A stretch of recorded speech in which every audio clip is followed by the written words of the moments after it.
¿Qué sabes sobre el 1 de mayo? Si crees que es el día en el que liberaron a Dobby y por eso no se trabaja, estás equivocado.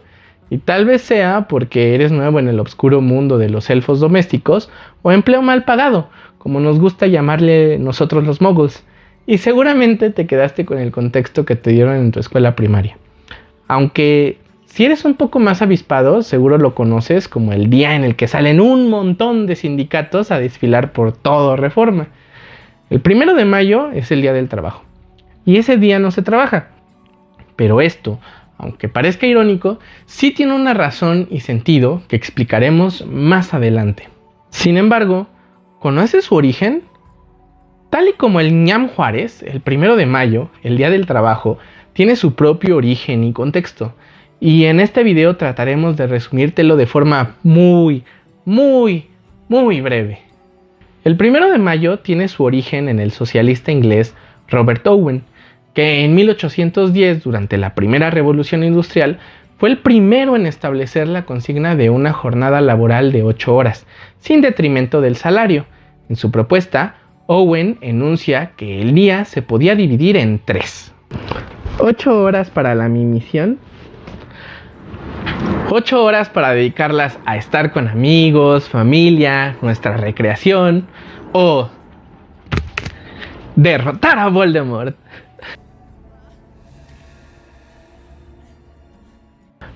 Y 8 horas para hacer la trabajación. Owen forma parte del llamado socialismo utópico. Sin embargo, las 8 horas de trabajo y algunas otras más de sus propuestas fueron retomadas por Marx y el socialismo científico durante la segunda mitad del siglo XIX. A pesar de ello, los burgueses de la época no consideraban que debieran pagarle a un trabajador el salario de una jornada de 18 horas, sí, 18 horas por trabajar solamente 8. Pues ello implicaba contratar más personas para cubrir las horas faltantes de producción. Sí, ya sé. Suena muy académico, pero para eso tenemos gatos, para que no te aburras. En fin, continuemos. La jornada de 8 horas era un sueño para los trabajadores de aquella época y una pesadilla para los empresarios. Imagínate, los burgueses, después de su arduo trabajo cenando con la aristocracia y tomando vinos caros, debían regalarle su dinero a los trabajadores flojos que querían trabajar menos a cambio de un salario igual. Pobrecitos, ¿verdad? En fin, los empresarios se negaron y aunque hubo algunos reclamos por aquí y por allá, la siempre efectiva mano del Estado burgués mantenía a raya a los trabajadores. Pero todo cambió cuando la Nación del Fuego atacó. Ah, no, esa es otra historia. Todo cambió cuando se juntaron Marx y el Marx verde, Engels. Marx y Engels desbarataron el sinfín de argumentos falsos que los burgueses habían construido para no acceder a las 8 horas de trabajo. Por un lado, Marx se encargaba de demostrar de forma científica y mediante un riguroso análisis económico que la jornada de 8 horas era posible sin detrimento de la productividad y la generación de riqueza, y que por el contrario, la única razón de oponerse a tal propuesta era la disminución en la tasa de ganancia. Por otro lado, Engels se encargó de retratar las condiciones en las que vivía la clase obrera, hacinada, con una pobre alimentación, con problemas de salud y tirada en el vicio a causa de sus penurias. Bueno, no lo dijo precisamente así, pero sí realizó un estudio sociológico sobre las causas del alcoholismo en los proletarios. Engels y Marx, en sus escritos, animaban a la clase obrera a dar la lucha por una mejora en las condiciones de vida del proletariado, y más aún todavía, demostraban lo que por años los trabajadores hemos sabido, que los salarios no aumentan y que las jornadas laborales no disminuyen, no por una cuestión que afecte a la sociedad de forma general, sino porque ello implica que la burguesía obtenga pocos beneficios de la explotación de la clase trabajadora. ¿Y qué hicieron los trabajadores? Quedaron callados y de forma pacífica trabajaron en propuestas legislativas para que la jornada de 8 horas fuera una ley. ¡Ew! ¡No! Hicieron huelgas, tramaron boicots, incendiaron fábricas, quemaron maquinaria, tomaron oficinas, pararon los puertos, tomaron oficinas de gobierno, apedrearon a los policías, golpearon esquiroles, secuestraron empresarios.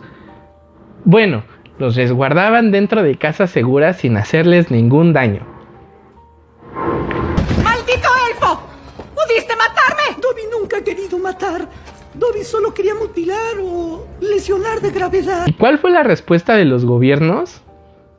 Repensaron sus políticas laborales e formaron cuadros políticos que establecieran un marco legislativo en beneficio de un trabajador. ¡No! ¿Quién dejó entrar a estos aquí? Arrestaron a trabajadores, torturaron a los líderes sindicales, dispararon en contra de marchas en las grandes ciudades, golpearon más y más trabajadores, incendiaron barrios de trabajadores, lo cual conlleva incendiar sus casas, amenazaron familias, retomaron las fábricas, abrieron los puertos y crearon más leyes en contra de la organización laboral y las expresiones públicas. Y más o menos ese fue el ciclo de la lucha de clases por unas cuantas décadas, hasta que en 1886 la Federación Estadounidense del Trabajo, de corte socialista, llamó una huelga general el 1 de mayo. Sí, ya lo sé, suena bastante extraño que en Estados Unidos existiesen socialistas, pero créanme, antes de la Segunda Guerra Mundial, el marxismo tenía muchos simpatizantes y militantes en aquel país. En todo el país, más de 400,000 trabajadores pararon labores por la conquista de la jornada laboral de 8 horas. Y pensarás, el ciclo seguramente se repitió, pero no. Algunos burgueses, cansados de las constantes huelgas y de la toma de instalaciones que les impedían comerciar, cedieron en algunos estados. El 1 de mayo se instauró la jornada de 8 horas por primera vez. Pero en Chicago la cosa no salió tan bien. Allí la huelga se extendió hasta el 3 de mayo, fecha en la que el Estado burgués ejerció a discreción su monopolio de la fuerza y disolvió la huelga. Que golpearon a los trabajadores, pues. Después de esto, un joven periodista y socialista que participó en la manifestación llamado Adolf Fischer, el Adolf Bueno, publicó en el periódico lo siguiente. Trabajadores, la guerra de clases ha comenzado. Ayer, frente a la fábrica McCormick, se fusiló a los obreros. Su sangre pide venganza. ¿Quién podrá dudar ya que los chacales que nos gobiernan están ávidos de sangre trabajadora? Pero los trabajadores no somos un rebaño de carneros. Al terror blanco respondamos con el terror rojo. Es preferible la muerte que la miseria. Si se fusila a los trabajadores, respondamos de tal manera que los amos recuerden por mucho tiempo. Es la necesidad lo que nos hace gritar. ¡A las armas! Ayer, las mujeres y los hijos de los pobres lloraban a sus maridos y a sus padres fusilados, en tanto que en los palacios de los ricos se llenaban vasos de vino costosos y se bebía a la salud de los bandidos del orden. Secad vuestras lágrimas, los que sufrís. Tened coraje, esclavos, levantaos. 20,000 asistieron al parque Haymarket para protestar en contra de la represión que habían sufrido sus compañeros. La misma fue reprimida, de nuevo, por las fuerzas del Estado burgués. La policía arrestó a 8 líderes sindicales. 3 de ellos fueron condenados a prisión y los otros 5 condenados a la horca, sentencia que pagarían el 11 de noviembre de 1886. De entre ellos, las palabras que pronunció August Spice resuenan hasta el día de hoy. Llegará el tiempo en que nuestro silencio será más poderoso que las voces que vosotros hoy estranguláis. Las semanas y años siguientes, las protestas en Chicago se incrementaron en número y frecuencia, y tal como el resto del país, el estado de Illinois formalizó la jornada de 8 horas. La Segunda Internacional Socialista, en 1889, acordó conmemorar el 1 de mayo como el Día Internacional de los Trabajadores, y los 5 líderes sindicales ejecutados en Chicago pasaron a ser conocidos como los mártires de Chicago. En México, la idea de la jornada laboral de 8 horas fue impulsada por el anarquista, de a de veras, Ricardo Flores Magón, quien junto a su hermano fundó el Partido Liberal Mexicano, y mediante sus publicaciones lograron que los trabajadores mineros de Cananea y Río Blanco emprendieran huelgas en junio de 1906 y en enero de 1907, las cuales fueron brutalmente reprimidas por el régimen porfirista, dejando, en el caso de Río Blanco, un saldo de más de 200 muertos, y heridos en una refriega del ejército mexicano. La jornada de 8 horas sería retomada después por los círculos magonistas y socialistas presentes en la redacción de la Constitución de 1917.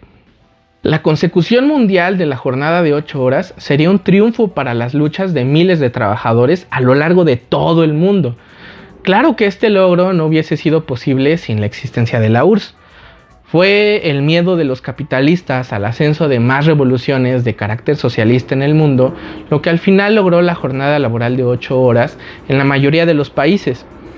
Claro, luego vino Stalin y nos jodió a todos y todas, pero ese es tema para otro video. ¿Por qué es importante recordarlo? Porque últimamente pareciera que las grandes movilizaciones obreras son cosa del pasado, que la sangre que corrió para consumar este gran logro del proletariado está hoy en el olvido. Hoy nos venden la falsa idea de que a través de la participación de la supuesta democracia en la que vivimos, podemos aspirar a cambiar nuevamente las condiciones de trabajo a la que la clase trabajadora se encuentra sometida. Con esto, te queremos dar a entender que el Día del Trabajo no le pertenece a la burocracia sindical o, como aquí en México les decimos, a los charros, que se llenan la boca de discursos sobre los trabajadores, pero que acuerdan en lo oscuro con los empresarios, o a algún gobierno como el de Obrador. El Día del Trabajo no le pertenece a Martín Esparza y su acuerdo con Mota Angel, no le pertenece a los cómplices del afortunadamente difunto Agustín Rodríguez y sus acuerdos con la UNAM, ni le pertenece a la burocracia del STPRM. Le pertenece a los sindicalistas electricistas que conquistaron sus pensiones el año pasado después de más de 10 años de lucha, a los trabajadores que junto con los estudiantes y de forma autónoma consiguieron que la UNAM siguiera operando en la década de los 30. Le pertenece a los petroleros que fusil en mano conquistaron la expropiación petrolera antes de que Cárdenas la consumara en el papel. Finalmente, el 1 de mayo no es un día festivo. Es un día de lucha que nos recuerda que los derechos laborales de los y las trabajadoras no se consiguen pidiéndolos por favor, se consiguen a base de organización y lucha en las calles. Vamos por la construcción de un movimiento obrero de verdad. Súmate con nosotras, nosotres y nosotros y tomemos las calles este 1 de mayo.